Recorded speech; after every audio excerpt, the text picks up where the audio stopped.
Hello guys, it's me Joy, welcome back to my another new blog. বন্ধুরা, আজকে যাইতাছি আমি ত্রিপুরার দিল্লিতে। তো ত্রিপুরার দিল্লি কোনখানে আছে সবাই কইবা, ত্রিপুরাতে আবার দিল্লি কোনখানে? ত্রিপুরাতেও আছে একটা দিল্লি। তো তোমরা গ্যাস করো ত্রিপুরার দিল্লি কোনখানে আছে। আর আমি এখন যাইয়া সোনারি নেমু, সোনারি লয়ে সেরা তারপর রওনা দেবো।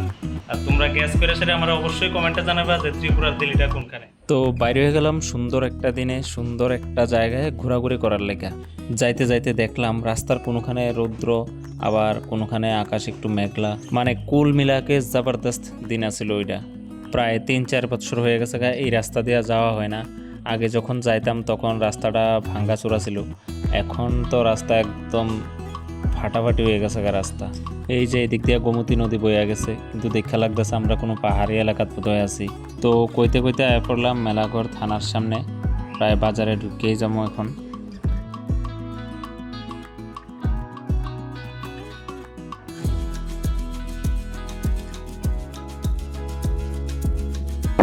এই যে আমরা আমি আরো তারারে কইছি আজকা ত্রিপুরার দিল্লি লয়ে যাবো। টুলে কি অবস্থা। তুমি দিছো সবকিছু জলে ঢাইলা। আগে বাকি মাসে বাড়ির রাস্তা ছিল না, আমরা আয়া পড়ছি কিন্তু রাস্তায় ছিল না। চিনি তো ছিল যাবো। আমি চিনি না, আমি কিছুই চিনি না। আমি পুরানো রাস্তা করি, পিছিয়ে বইয়া থাকি, এনজয় করি, যাকে বলে ব্যাক সিটার। তো আমরা বিড়ম্মা কালী বাড়ির থেকে বাইরে গেছি, ওখান জামুনির মহল, ওইদিকে তো টুকটাক ভিডিও করছি। তারপর কিছু আর ভিডিও করা যায় না, কারণ যেদিকে আইসি ওই যে উপরে চলো তাহলে এবার নির্মল যাওয়া যাক। আমি যেতাম না। তুমি যাইও না, তোমার ধাক্কা দিয়ে হবে। আমি বাইক চালাইতে পারি, তুমি আমার ডর লাগা না কেন? আসলে তুমি জানো আমি বাইক চালাইতে পারি, একদিন দেখা হবে। তো গাইজ ফাইনালি আয়া পড়লাম ত্রিপুরার দিল্লিতে। ভারতের রাজধানী দিল্লিতে আছে তাজমহল, আর এখানে মেলাঘরে আছে নীরমহল। তো সেই দিক দিয়ে দেখতে গেলে এটাও ত্রিপুরার দিল্লি। তো এখন তোমরা নীরমহল পুরাটা ঘুরে দেখামো, আর টুকটাক কিছু ইনফরমেশন দিয়ে দেবো যাতে তোমরা ঘুরে টুরে যেতে পারো। তো ভিডিওটা শেষ পর্যন্ত দেখতে থাকো, আর চ্যানেলে যদি নতুন হয়ে থাকো তাহলে সাবস্ক্রাইবটা প্লিজ এক্ষুনি করে দাও, কারণ তোমরা ভিডিও দেখার শেষে ভুলে যাওয়া। নীরমহল সোনামুড়া সাব ডিভিশনের অন্তর্গত মেলাঘরে অবস্থিত। নীরমহল আইতে গেলে ত্রিপুরার রাজধানী আগরতলা থেকেও বাস পাওয়া যায়, আবার উদয়পুর থেকেও বাস পাওয়া যায়, আমরা সবাই জানি। বন্ধুরা, মহারাজা বীর বিক্রম কিশোর মাণিক্য বাহাদুর 1930 খ্রিস্টাব্দে এই নীরমহল প্রতিষ্ঠা করেন। এখানে আয়া 50 টাকা করে টিকিট কাটলাম এই জলাশয় পার হইয়া নীরমহলে যাওয়ানোর লেগে। টিকিট কাটটা আয়া পড়লাম তাড়াতাড়ি বোটের মধ্যে, কারণ বোটের সামনে বইতে হইব। সামনের দিকে না বলে আবার ভিউ পয়েন্ট সুন্দর দেখতাম না। তো যাই হোক, আমি সামনের দিকে পড়লাম। আর তোমরা যদি বুদ্ধি করে নৌকার সামনের দিকে না বইতে পারো তাইলে ভিউ পয়েন্ট কম, মানুষের মাথা দেখবা বেশি। এই জলাশয় পার হইয়া নীরমহলে পৌঁছাইতে আমরা প্রায় 10 মিনিটের মতো লাগছে, কিন্তু এটার মধ্যে নৌকাটার মধ্যে উঠটা যখন যাইবা তখন এমন লাগবো যে 10 মিনিট কি লেগা 10 ঘন্টাও যাতে শেষ না হয়। এই জলাশয়ের সৌন্দর্যটাই এমন যে নৌকা বহনের পরে আর উড়নের ইচ্ছা হয় না, মানে সারাক্ষণ নৌকা দিয়ে এই জলাশয়টার মধ্যেই চলতে ইচ্ছা করে। আয়া পড়ছি প্রায় মহলের কাছাকাছি, এখন একটু তোমরা দেখতে পারবা ওই যে দেখা যাইতেছে। তো প্রায় 10 মিনিট নৌকা চলানোর পরে আয়া পড়লাম নীরমহলে। এখন মহলের ভিতর ঢুকুম, তোমরা ভিডিওটা শেষ পর্যন্ত দেখো, পুরোটা মহল ঘুরে দেখামো। আর এখানেও আবার টিকিট কাটতে হইব, পার হেড 30 টাকা করে। আর যদি সাথে ক্যামেরা নিয়ে আয়ো তাইলে ক্যামেরার চার্জ আলাদা রাখা হইব। So let's go to watch the interior of Neermahal. Finally ঢুকলাম নীরমহলের ভিতরে। এখন তোমরা পুরা মহলটা ঘুরে সেটা দেখামু। আগে এখন তোমরার সামনে একটু আমি নজর তুলে ধরতাছি কিছু সুপারির উপরে। এই যে দেখো এখানে সুপারি, এই সুপারি কিন্তু নর্মাল সুপারি না, এটি ডাইরেক্ট লন্ডন থেকে আনা হয়েছে। এটি এমনি সুপারির মতো দেখতেও না। আবার পাশেই আছে আরেক রকম সুপারি, এটি একটু লাল ধরনের, এটি ব্রাজিল থেকে আনা হয়েছে। তোমরা দেখালো ভালো করে। আচ্ছা, সুপারি টুপারি বাদ, এখন দেখাই তোমরা মহলটা। পরে তোমরা কবে কি তা নীরমহল দেখাইতো না, সেটা আমরা সুপারি দেখাইতেছে। পরে তোমরা আমার রাস্তার মধ্যে পাইলে এমন কেলানি কেলাইবা। মহলের ভিতর থেকে পুরা জলাশয়টা কিছুটা এইরকম দেখতে।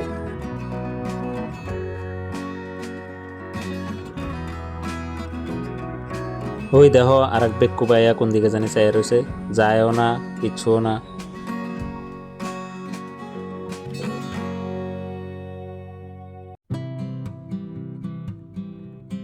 শুনছি এই রুমটার মধ্যে নাকি রাজার সামনে নৃত্য করা হতো, মানে নাচ গান করা হতো। ওই দেহ শোনায় বলে কি তা আনছে উমা ফ্যান, এটা আবার কি ফ্যান?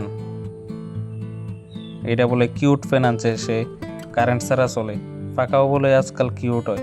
তো তোমরাও কমেন্টে জানাও তোমার কাছে এমন কিছু আছে নি কিউট। তোমরা শুধু দেখো একবার রাজার মহলটা কি সুন্দর করে সাজানো হয়েছে, বানানো হয়েছে, এত সুন্দর ডিজাইন করে মহলটারে বানাইছে, দেখলে একদম মন মুগ্ধ হয়ে যায়।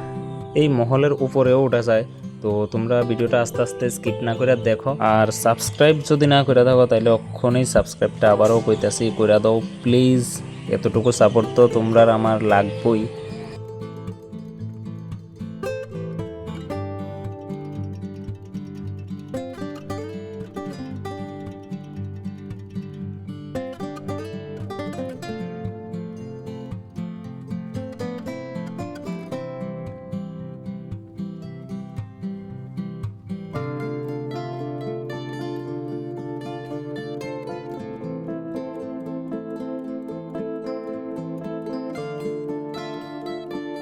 এইবার চলো একটু যাওয়া যাক মহলের উপর দিকে, সিঁড়ি বাইয়ে বাইয়ে উপরে উঠতে লাগবো। ওই দেখো কি ধরনের সিঁড়িটি, একদম বাড়ি টাড়ি খাইয়ে আমার মাথা ফুটাই লাইছি। এইটা হচ্ছে মহলের একদম টপ পোর্শন। এখানে আইলে জলাশয়টারে কিছুটা এইরকম দেখা যায়, যেমন তোমরা ভিডিওটার মধ্যে দেখতেছো।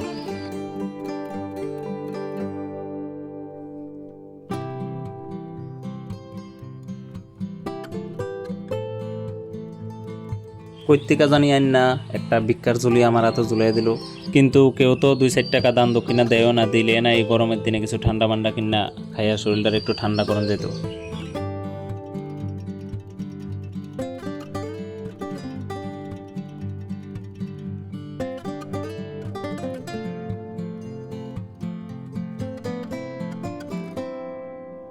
এইবার আমরা নেমে যাইতেছি আবার মহলের নিচের দিকে যাই, সেটা আর একটা পোর্শন আছে গার্ডেনের মতো, ওই পার্টটাও তোমরা দেখাই আনি চলো।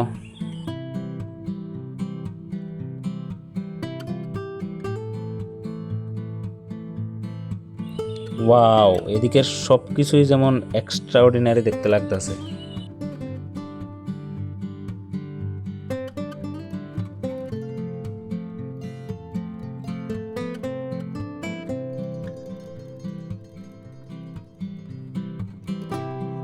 এই সেই সুপারি যেটি প্রথমে তোমরা দেখাইছিলাম, এটির সাথে আবার দেখা হলো।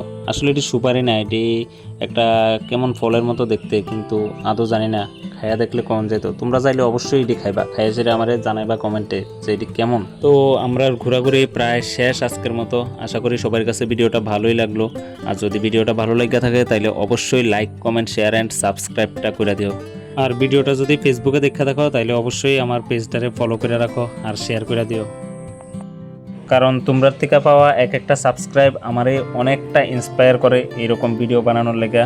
সো প্লিজ সাবস্ক্রাইব কইরা শেয়ার কইরা লাইক কমেন্ট করে আমারে আরও ইন্সপায়ার করবা আর সাপোর্ট কইরা যায় এরকম। সো দেখা হইতেছে তোমরা সাথে নেক্সট ভিডিওতে। Thanks for watching guys.